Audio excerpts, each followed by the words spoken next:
శ్రమో కృపా సత్య సంపూర్ణుడా, సర్వోన్నతుడా, శక్తి కలిగినటువంటి కనికరము దయ కలిగినటువంటి ఆ ప్రియా పరలోకపు తండ్రి, విలువైన ఘనమైన అమూల్యమైనటువంటి దేవుని వాక్కును మేము ధ్యానిస్తుండగా ఆత్మ సత్యములోనికి నడిపిస్తూ కొన్ని నిమిషములు దైవ విశ్వాసములోనికి లోతుగా ప్రయాణించలాగున వాక్యము వింటూ ఉండగానే ఆ వెలుగులో మేము ప్రయాణిస్తూ ఉండగానే మీ స్వరాన్ని మాకు వినిపిస్తూ రావలసిన శ్రేష్టమైన దైవ దీవెనలు, ఆధ్యాత్మిక దీవెనలు, భౌతికపరమైన దీవెనలు మా ప్రేమిడలకు సమృద్ధివంతంగా అనుగ్రహించగలను. క్రీస్తు నామమున వేడుకొంచున్నాము తండ్రి. దేవుని పరిశుద్ధ నామానికి మహిమ కలుగునుగాక. ఈ శ్రేష్టమైనటువంటి ఈ ఘనమైనటువంటి మహాభాగ్యం మరొక పరిశుద్ధ దినమందు దేవునితో మనము కలిసి ప్రయాణించడం, దేవుని యొక్క ప్రకాశవంతమైనటువంటి వెలుగులో మన జీవితాలు కట్టుకోవడానికి దైవ సన్నిధి మన మధ్యలో ఉండడం, ఇది మనకెంతో దీవెనకరం, ఆశీర్వాదకరం. అటువంటి యొక్క మహా ధన్యత భాగ్యం అనుగ్రహించినటువంటి అధ్యక్ష మండలపు పీఠాధిపతి గారైనటువంటి right reverend doctor professor Reuben Mark తండ్రి గారికి, వైస్ చైర్మన్ బి విన్స్టన్ నాయ్ గారికి, మరి మిగతా అధ్యక్ష మండలపు చైర్మన్స్, మరి ఆఫీసర్స్, అథారిటీ క్లర్జీ, మరి సంఘము, సంఘ నాయకులకు అందరికీ కూడా యేసుక్రీస్తు నామములో మీకు శుభములు, దైవ దీవెనలు ప్రత్యేకంగా తెలియపరుస్తూ ఉంటున్నాను.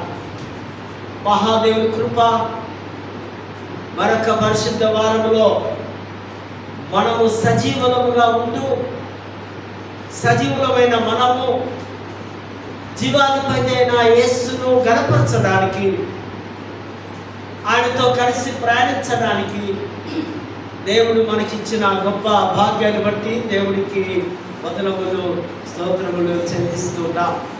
క్రీస్తునందు ప్రేమైనటువంటి వారులారా, మరి దినం ప్రాముఖ్యమైనటువంటి అంశం believing in Christ the truth. సత్యమైన క్రీస్తునందు విశ్వాసముంచడం. 3 మాటలు ఇక్కడ మనం చూస్తున్నాం. క్రీస్తు ఒకటి, సత్యము ఒకటి, మరొకటి విశ్వాసం. పదే పదే మనము దేవుని వాక్యాన్ని వింటున్నాం, దేవుని వాక్యంతో నడుస్తున్నాం, దేవుని వాక్యాన్ని అర్థం చేసుకుంటున్నాం. అయినప్పటికీ కూడా ప్రతి వారం ఈ వాక్యం మనకు క్రొత్తదనమే. ప్రతి వారం ఒక క్రొత్త ఆశీర్వాదాలు దేవుడు మనకు ఇవ్వబోతున్నాడు. ఈ దినం చాలా ప్రాముఖ్యమైనటువంటి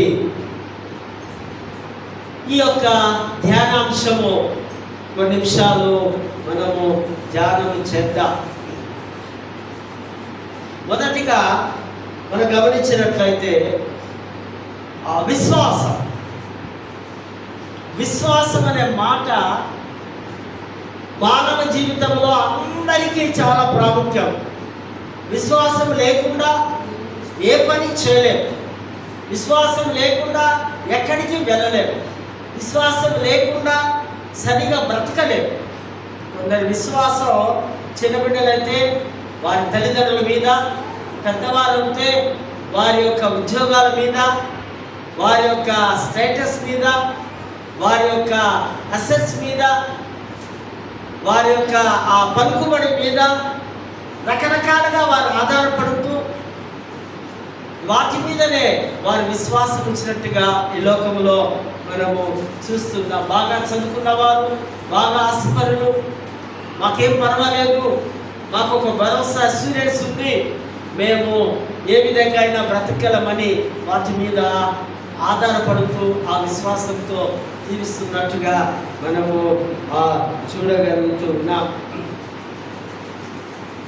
గ్రీక్ భాషలో క్రిస్టిస్ విశ్వాసం. ఈ విశ్వాసం ఇది క్రైస్తవ విశ్వాసం. క్రైస్తవ విశ్వాసం యేసునందు మాత్రమే ఆధారపడాలి.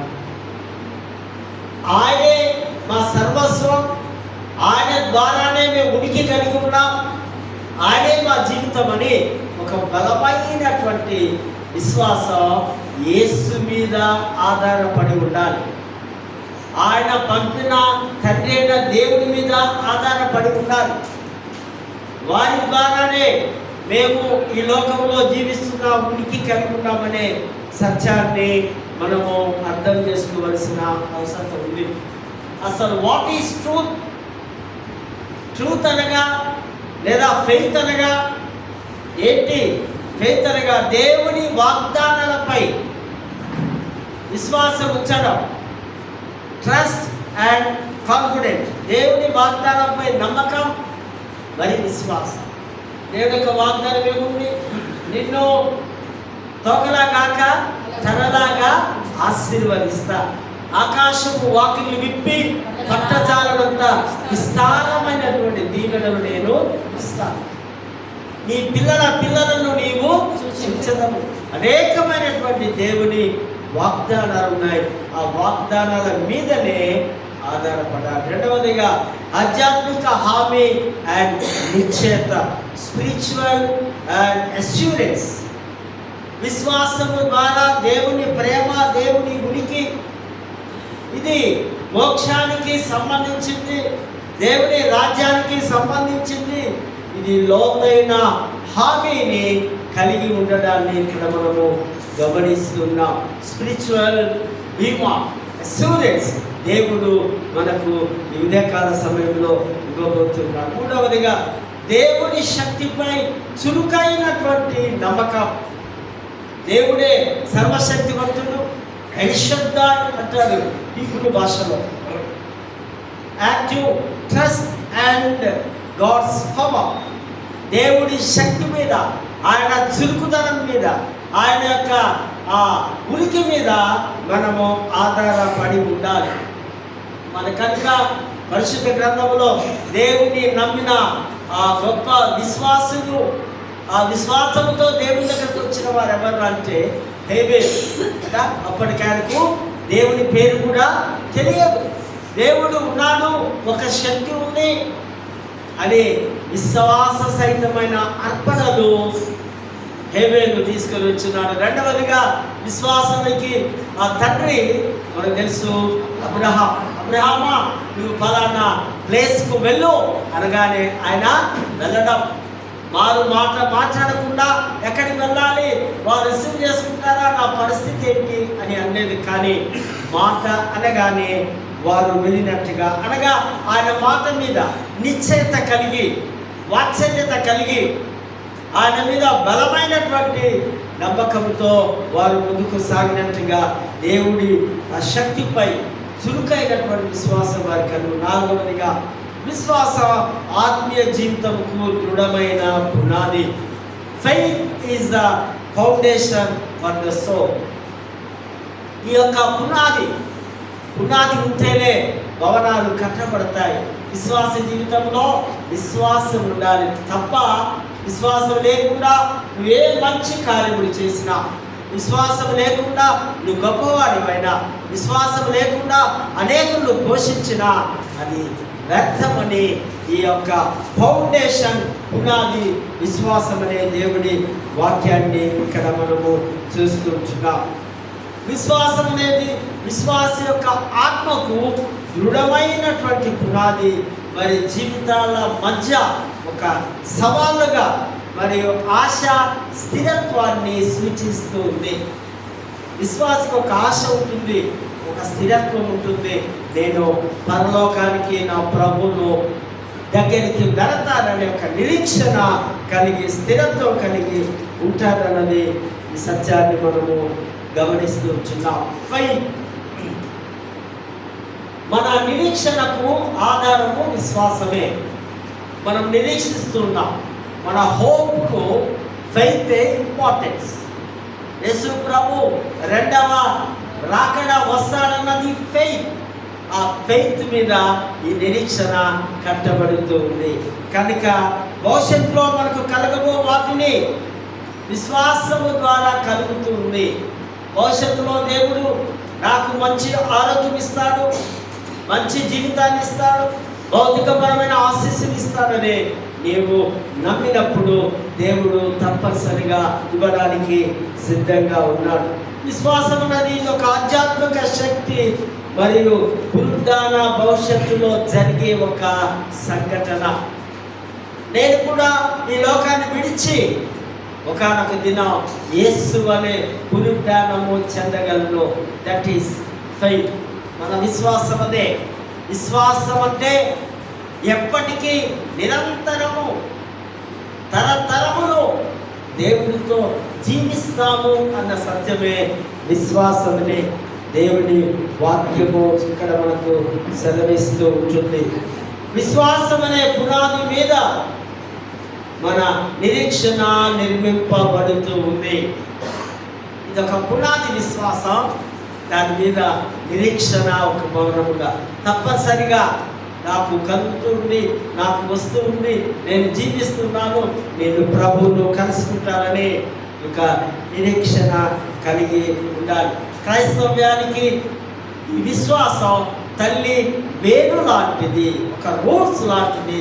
విశ్వాసము లేకుండా మరి మనము ఏ పని చేయలేమని దేవుని వాక్యము మనకు తేటగా బోధిస్తూ ఉంది. విశ్వాసం అంటే ఆధ్యాత్మిక సాహసం, ఆత్మలో ప్రగాఢమైనటువంటి ఒప్పుదల కలిగించేదే విశ్వాసం. ప్రగాఢమైనటువంటి ఒప్పుదల కలిగిస్తుంది. ఇది ఒక ఆధ్యాత్మికమైనటువంటి పోరాటం. ఈ సహవాసంలో మనము ముందుకు కొనసాగాలి. తర్వాత దేవుని నీతిమత్వానికి ప్రవేశ ద్వారం. ఇది ఒక ఎంట్రీ. ఇది యొక్క దైవ కుటుంబానికి లేదా దేవుని రాజ్యానికి చేరడానికి దేవుని యొక్క నీతిమత్వం, దేవుడు నీతిమత్వం కనుక ఆయనతో మనము కలిసి జీవించవలసిన అవసరం ఉంది. విశ్వాసానికి సజీవ ఆధారము మరి మనం చూస్తాం. చాలా రకాలుగా లేనిది ఉన్నట్టుగా నమ్మడమే విశ్వాసం కదా. విశ్వాసం గురించి బైబిల్లో ఒక బుక్కే రాయబడి ఉంది. ఆ బుక్లో 11వ అధ్యాయం కదా, హెబ్రీయులకు రాసిన పత్రిక 11వ అధ్యాయం అంతా విశ్వాస వీరులు, విశ్వాస యోధుల పేర్లు అక్కడ లిఖించబడినట్టుగా దైవ వాటిలో మనము చూస్తూ ఉంటున్నాం. తర్వాత రెండవ పాయింట్కి వస్తే ట్రూ, సత్యం.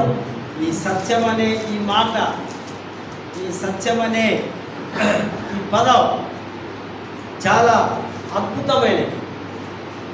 అలేథియో అంటారు గ్రీక్ భాషలో.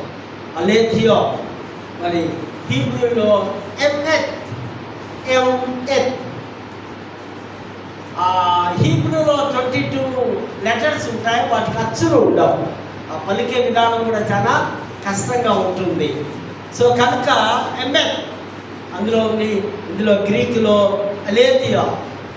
సత్యం అంటే దేవుడు ఉన్నాడు, ఇది సత్యం. దేవుడు మానవుడు ఆ ఉనికి కలిగి జీవిస్తున్నారు. మనమందరము ఈ సమయమందు సజీవులుగా ఉన్నాం, ఇది సత్యం. ఈ సత్యాన్ని అసత్యంగా మార్చడానికి వీలు లేదు.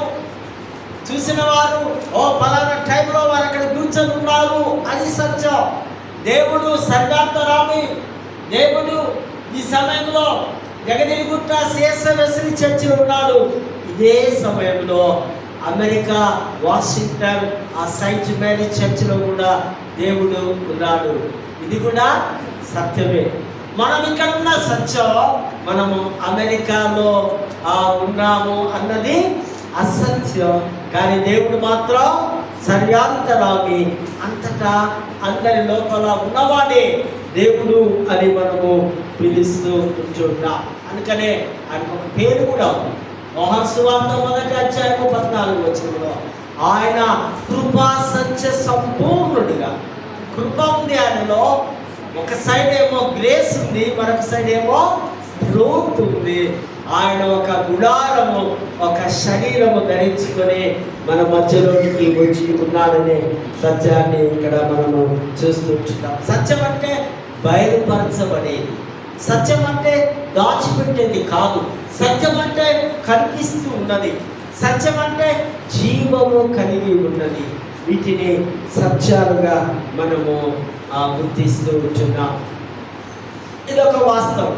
ఒక విషయం యొక్క వ్యక్తీకరించబడిన సారాంశం.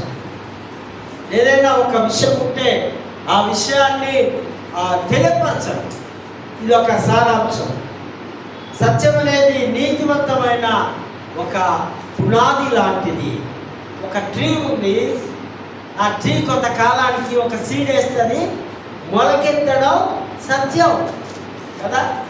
ఆ విత్తనము కొద్ది రోజులకు, కొన్ని నెలలకు మొలకెత్తుతూ ఉంది, అది సత్యము.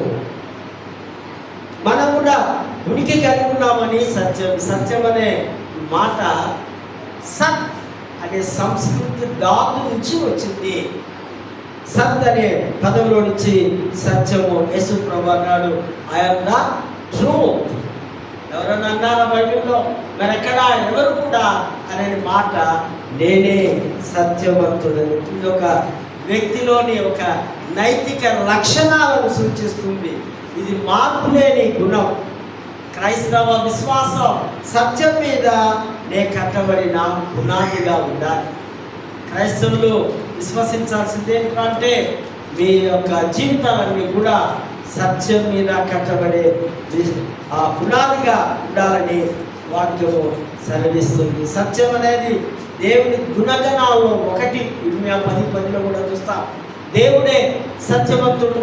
ఆయన అనేకులకు సత్యాన్ని అందిస్తున్నాడని అక్కడ మనకు చూస్తాం.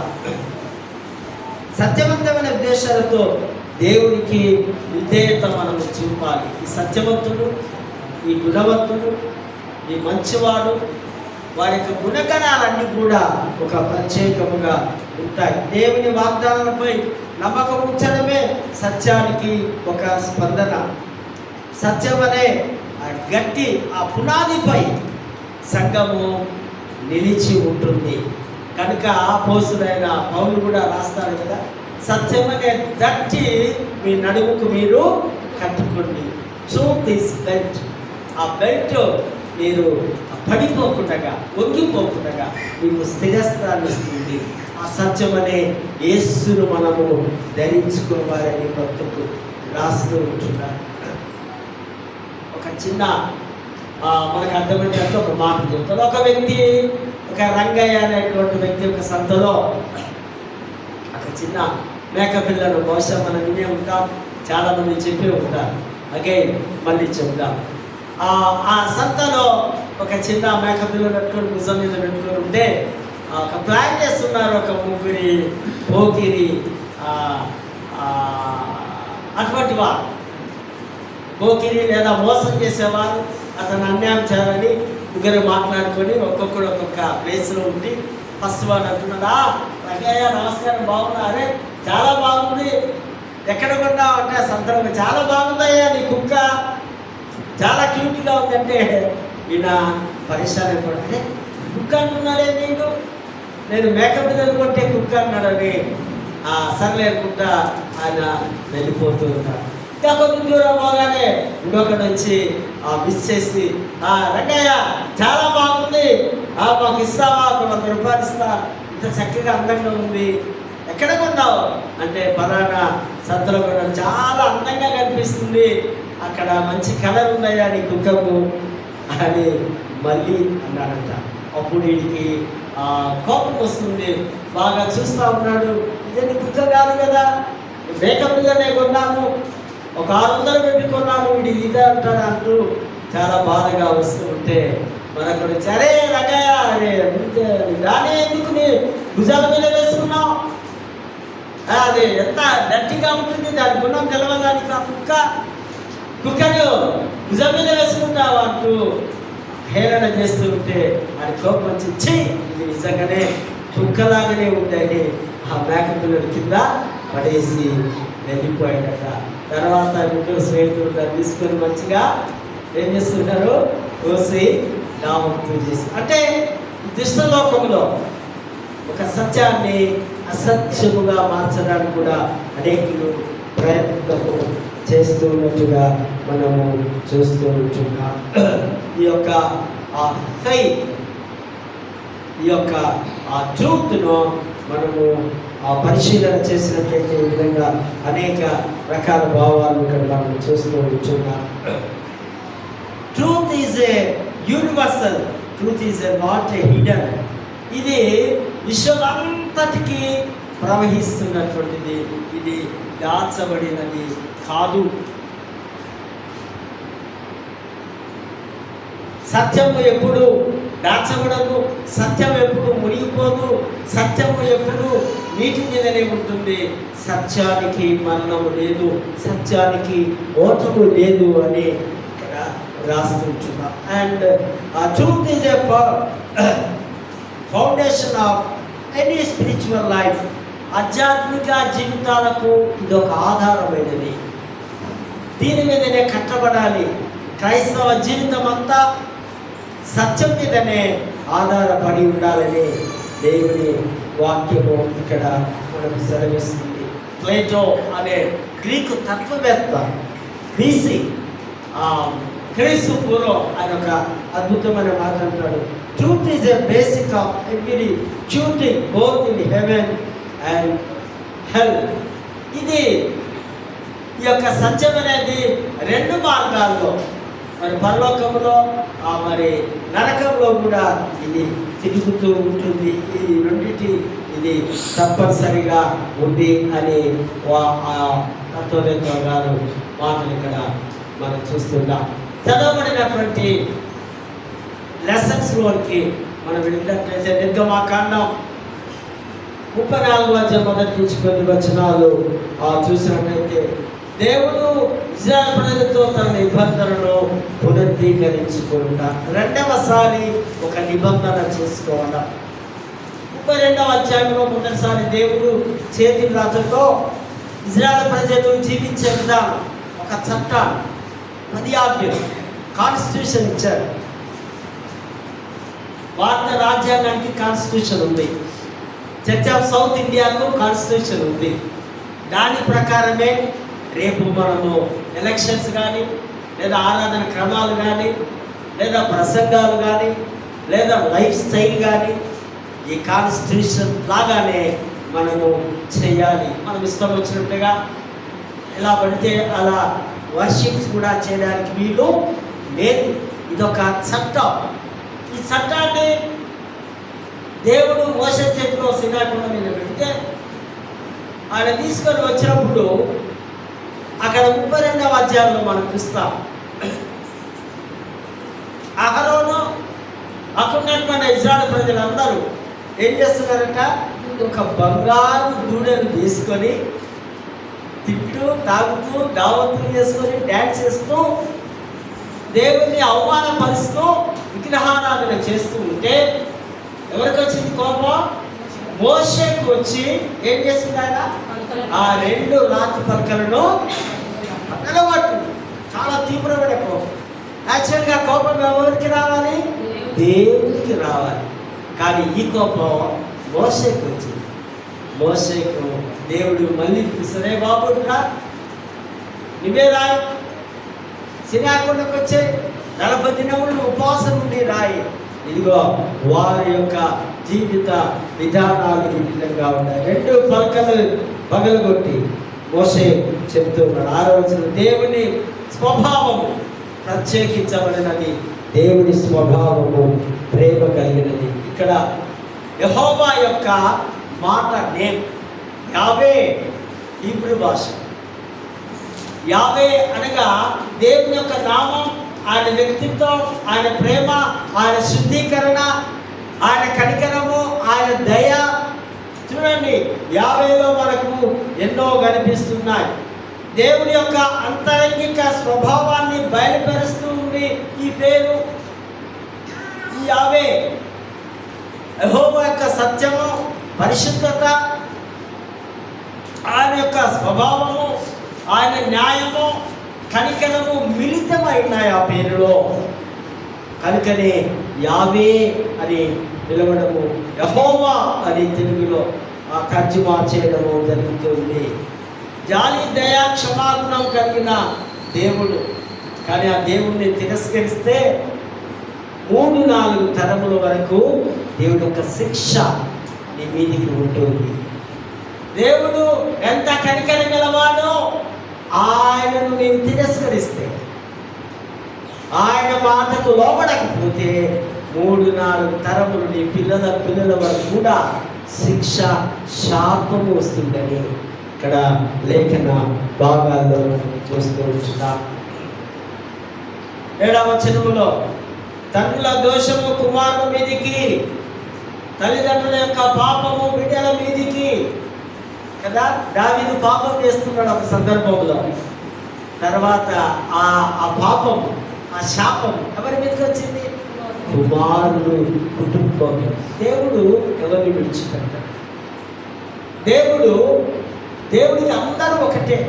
దావీదు నా హృదయానుసారుడు, దావీదు నేను రాజుని చేస్తున్నాను, దావీదు గొప్పవాడు, నథింగ్ డూయింగ్. ఎవరికి రావాల్సిన శిక్ష, ఎవరికి రావాల్సిన ఆ యొక్క దోషాన్ని వారు అనుభవించవలసినది. తర్వాత అది 9వ వచనంలో మాతో కూడా నువ్వు రావలను అనగా, సత్యవంతుడైన దేవుణ్ణి మోసే పిలుస్తున్నాను, రావాలి, నువ్వు సత్యవంతుడు, నీవు వస్తేనే మేము ఈ విధంగా బ్రతకగలం అని అక్కడ చూస్తూ ఉంటున్నాం. మరి అదేవిధంగా మరి సువార్తల పాఠంలో కూడా మనము బాగా గమనించినట్లయితే, సత్యము ద్వారా పరిశుద్ధత, పవిత్రీకరణ లేదా శుద్ధీకరణ, గ్రీకులో హగియోజో అంటే శుద్ధీకరించడం, కడగడం.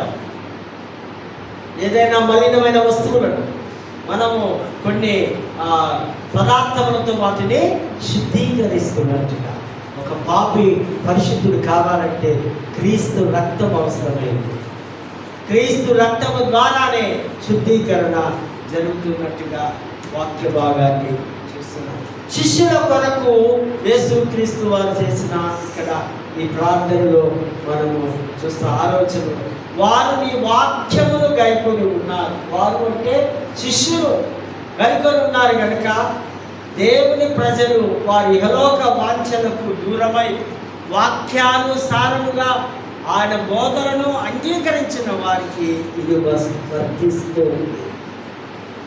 నేను వారి కొరకు ప్రార్థన చేస్తున్నా తండ్రి, వారు మీ ఆజ్ఞానుసార ప్రకారంగా వారు జీవిస్తున్నారు. 8వ వచనం, యేసు చేయు సూచక క్రియలు దేవుని క్రియలని నమ్ముట పైన శిష్యత్వం ఆధారపడి ఉంది. యేసు ఏదైతే అద్భుతాలు చేస్తున్నాడో వాటిని తండ్రి అయిన దేవుడు ఇస్తున్నాడని ఆ శిష్యులు గ్రహిస్తూ ఉన్నటువంటి ఆ మాటలు ఇక్కడ మనం చూస్తుంటున్నాం. వారి శిష్యత్వము విధేయత పైన, వాక్యం పైన వారు ఆధారపడి ఉన్నారు. 12 మంది శిష్యులు దేవుడు ఏర్పరిచి క్రీస్తు చేతిలో వారిని ఉంచారు. 12 మందిని యేసు ప్రభు పిలుచుకున్నాడు. అంత గురిపే కానీ దేవుడు వారిని దీవించినట్టుగా లేఖన భాగాల్లో చూస్తూ ఉంటున్నాం. 9వ వచనంలో దేవుడు శిష్యులు క్రీస్తుకి ఏర్పరచున్నాడు. శిష్యుల యొక్క హృదయంలో క్రీస్తు బోధనకు స్పందించున్నట్లు, క్రీస్తు బోధనలు చేస్తున్నప్పుడు శిష్యుల హృదయాలు తెరవబడి స్పందిస్తూ క్రీస్తును దైవ కుమారునిగా అంగీకరించారు. కనుకనే యేసు వెంబడి వారి ప్రయాణము కొనసాగింది. 10వ వచనంలో శిష్యుల ద్వారా క్రీస్తుకు మహిమ చేకూరుతుంది. విశ్వాస మూలముగా తండ్రికి కుమారునికి మహిమ కలుగుతూ ఉంది. ఒకవైపు తండ్రికి మహిమ, మరొక వైపు కుమారునికి మహిమ అని ఇక్కడ వాక్యంలో చూస్తున్నాం. 10వ వచనంలో చాలా ప్రాముఖ్యమైన మాట, నావన్నీయు నీవి, నీవన్నీయు నావి. దేవుని అన్నీ మనవి, మన అన్నీ మనలో ఏమున్నాయి?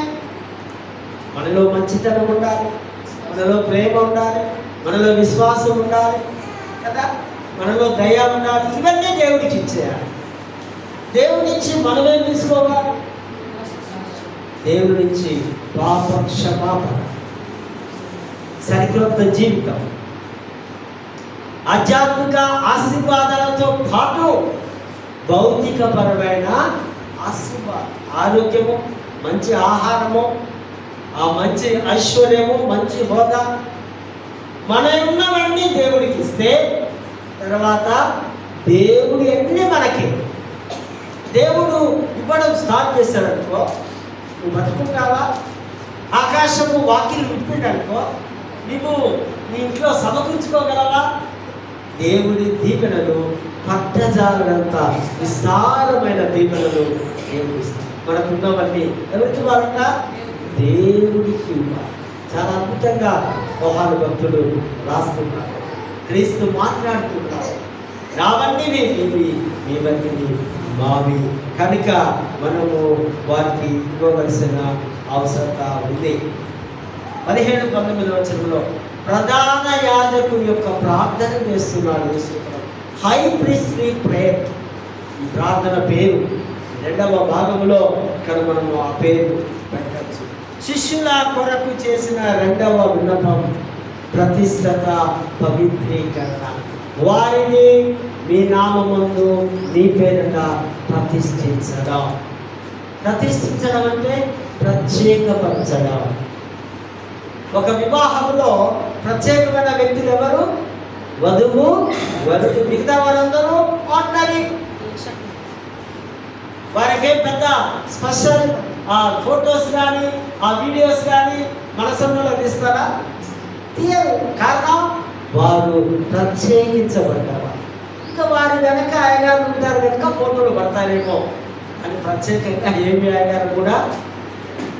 ఈ శిష్యులు ప్రత్యేకించబడ్డవారు, వారిని ప్రతిష్ఠించు, ప్రతిష్టత, ఆరాధన కదా.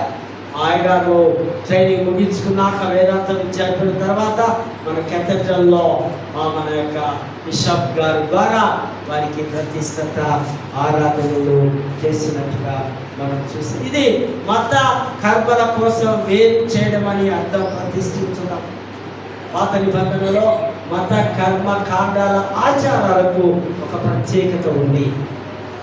అందులో భాగంగానే మరి మరొక మాట అంకితము చేయడం, మరొక మాట శుద్ధి చేయడం. నీవు శుద్ధిగా లేవా? పాపిగా ఉన్నావా? చెడుగా ఉన్నావా? నీలో ఆ శరీరానుసారమైన క్రియలు ఉన్నాయా? వాటన్నిటిని శుద్ధీకరించడం, దాన్ని ప్రతిష్ఠించడం అని మనము పిలుస్తూ ఉన్నాము. ఇక్కడ అంకితము చేయడం లేదా దేవుని చేతిలోనికి వెళ్ళిపోవడం, లేదా దేవునికి లొంగిపోవడం. మనుషులు కాదు లొంగవలసింది, మనుషులు కాదు విధేయత చూపవలసింది, దేవునికి మాత్రమే లేఖన భాగాల్లో ఇక్కడ మనము చూస్తూ ఉంటున్నాం. దేవుని దగ్గరకు ఉండే నిమిత్తం ఆయనలాగా ఉండడానికి ప్రతిష్ఠించుకోవడం. సాక్షాత్తు యేసు పోలికలో మరొక పర్యాయము మనము నూతన సృష్టిగా ఉండడానికి దేవుడు నిన్ను నన్ను ప్రత్యేకపరచుకున్నాడని సత్యాన్ని ఇక్కడ మనము అర్థం చేసుకోవలసిన అవసరం ఉంది. 19వ వచనంలో ప్రతిష్ఠ చేసుకొనిచున్నాను.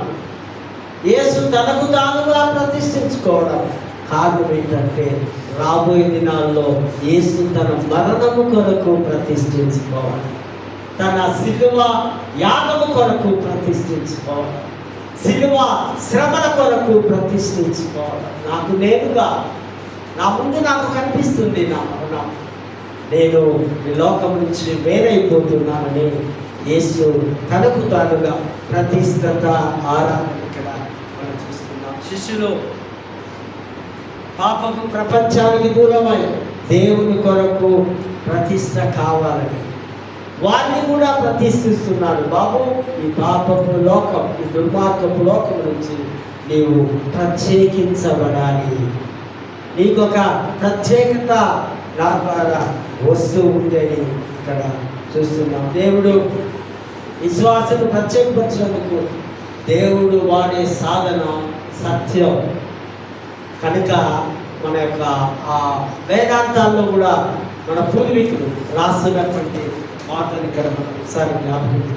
అసతోమ సత్యమయ, తమసోమ జ్యోతిర్గమయ, అమృతాంగ నృత్యమ అమృతాంగమయ. అసత్యములో నుంచి సత్యములోనికి నడిపించు, మరణములో నుంచి జీవములోనికి నడిపించు, చీకటిలో నుంచి వెలుగులోనికి నడిపించు. ఈ మాటనే యేసు ప్రభువు, నేనే మార్గము, నేనే సత్యము, నేనే జీవము. ఈ సంస్కృత ఈ పదానికి ఈ మాటలు చెప్పుతాయి అని నేను గ్రహిస్తున్నాను. 1918లో జాతీయ కాంగ్రెస్ సభలో ఒక గొప్ప వ్యక్తి మదన్ మోహన్ మాలవ్య అనేటువంటి వ్యక్తి అంటున్నాడు, సత్యమేవ జయతే.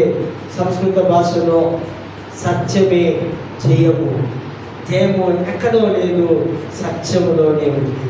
మనం జయములుగా సత్యాన్ని పొందుకున్న వారంగా మనకు చిన్నప్పటి నుంచే ఈ సత్యము చెప్పడం మన బిడ్డలకు మనము మొదటిగా నేర్పించాలి.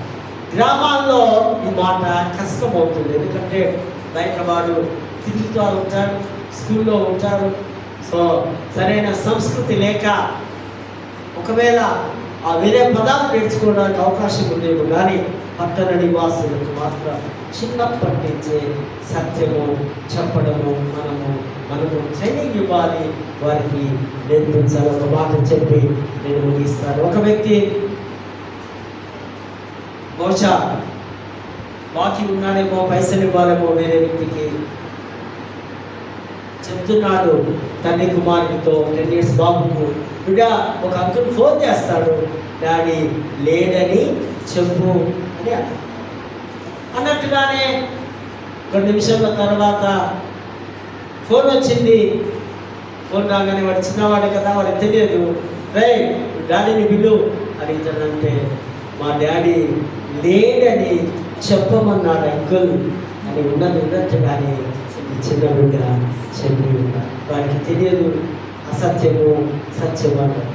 మనం ఏది నేర్పిస్తే అదే చెప్తాం, ఏది విత్తుతే అదే కోస్తాం. పాపాన్ని విత్తుతున్నావా, అబద్ధాన్ని విత్తుతున్నావా, మోసాన్ని విత్తుతున్నావా, కోపాన్ని విత్తుతున్నావా, రేపు నీ బిడ్డలు అదే పంటలు వేస్తారు. ప్రేమను విత్తండి, దయని విత్తండి, మంచితనాన్ని విత్తండి, సాత్వికాన్ని విత్తండి, అదే పంటలు దేవుడికి వస్తాయి. కనుక ప్రేమైనటువంటి వారు సత్యవంతుడైన యేసు మీదనే మనం ఆధారపడుతూ ఈ లోకంలో మనం సత్యవంతులుగా బ్రతకడానికి దేవుని యొక్క కృప దైవాశిస్తులు దేవుడు మనకు సమృద్ధివంతంగా అనుగ్రహించుగా. దయగల ప్రభావ కొద్ది మాటలు జీవిస్తాం. మా హృదయాల్లో స్థిరపరచుకోవాలని సహాయం చేయగలను. యేసు నామమున వేడుకొంచున్నాము.